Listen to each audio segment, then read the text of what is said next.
our society and the amount of people that it takes to run a fully functioning, well-endowed society that takes people of all kinds of creed, right? Sure. So when you take away that matter of choice from both men and women, why do you then believe that that will be a better society? So you're mentioning this thing about choice, and I think that's an illusion, right? And we need to be honest here when it comes to women pursuing education and a career. What we tell them is, hey, look, go get a job, make money, enter the workforce, and then you can have a family at the end of that. And what ends up happening a lot of times is women follow this route, get an education, get money, get a job, get a good career, and then when they try to find a guy at the end of that, it becomes significantly harder. Hi. Yes. Can you hear me? A little bit. You might have to move the mic down for her, guys. No, I got it. You got it? Yeah. Okay. Oh, it's all the way down. Damn. The struggles of being 5 foot, nothing. Anyway, what's your name? Myron, nice to meet you.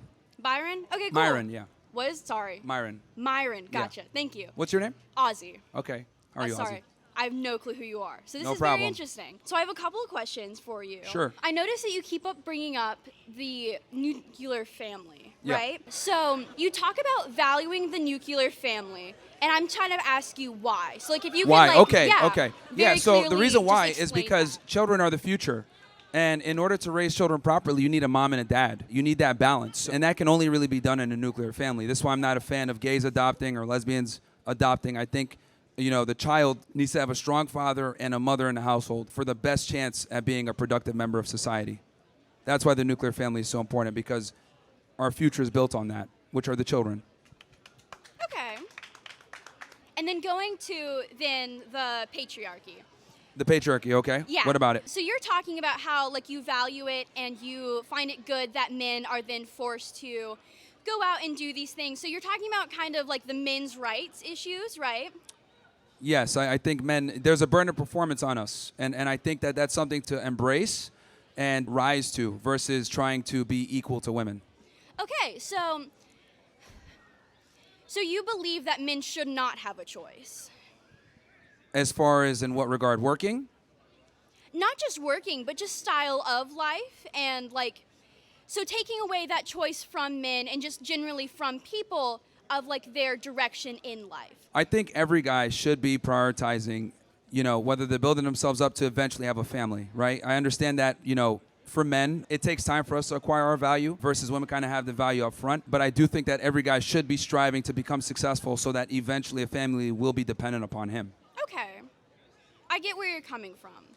Yeah, I don't think women should be working. I think they should be prioritizing motherhood, not jobs. So taking our society and the amount of people that it takes to run a fully functioning, well-endowed society that takes people of all kinds of creed, right?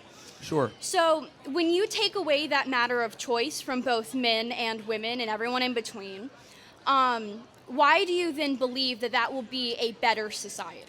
Well, the thing is this, right? So you're mentioning this thing about choice, and I think that's an illusion, right? And we need to be honest here when it comes to women pursuing education and a career.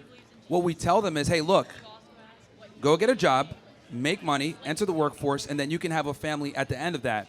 And what ends up happening a lot of times is women follow this route, get an education, get money, get a job, get a good career, and then when they try to find a guy at the end of that, it becomes significantly harder. Because what's ended up happening is the woman has risen up in status, risen up in her income, and her standards are higher, so a lot of guys aren't going to qualify. And I think if we were honest with women and told them, look, if you pursue a career, there's a very good chance that you might not get your first choice. I think that's a good starting point. Obviously, we can't just like say, take all the jobs and that's it. But I think we need to start being more honest with women and letting them understand that you got to pick one. You can't really have it all. And this is something that we've been lying to women about for decades, that they can have it all. And then they end up at 31 years old, unmarried, no kids, wondering why guys don't take them seriously. But it's because they didn't know the truth about this stuff. So then how do you feel about the same thing, but then happening towards men? Like, in what regard?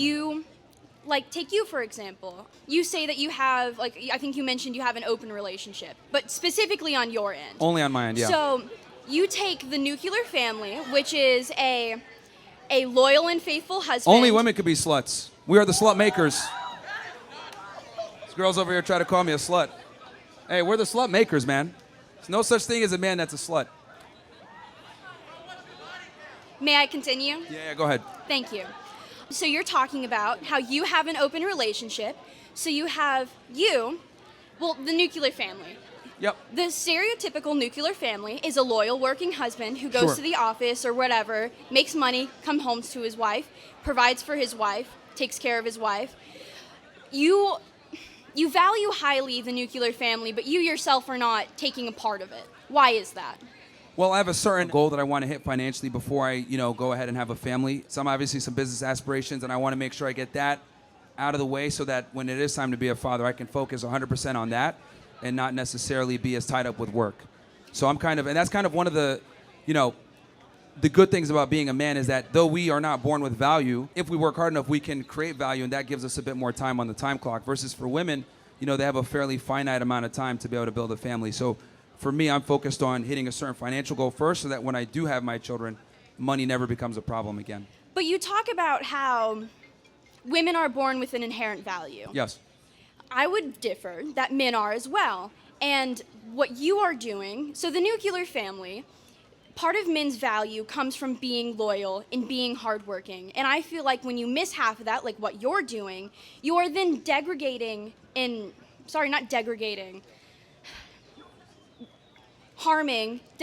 degrading, thank you, whoever said that, the nuclear family and the idea of this, because you take this very almost shallow and kind of hollow, because every person has issues and the nuclear family is by no means perfect, and you are then kind of showing the issues with it by your own actions and by your own kind of disregard for. Well, my thing is, I think, again, I teach guys, hey, look, this is what you need to do, right? This is how you become attractive, get your life together. Now, when I arm guys with these tools, what they choose to do it is up to them. If they want to go ahead and have a family immediately, that's fine. If they want to go ahead and play the field, that's fine. But my thing is, I want men to be in a position. The problem is that a lot of guys are in a relationship where their woman controls everything. She's making the decisions, she's bossing him around.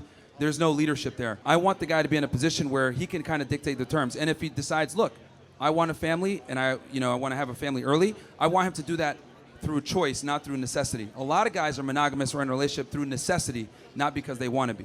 So I just want guys to be able to have that choice. That's the big thing. And then eventually, obviously, work towards a family.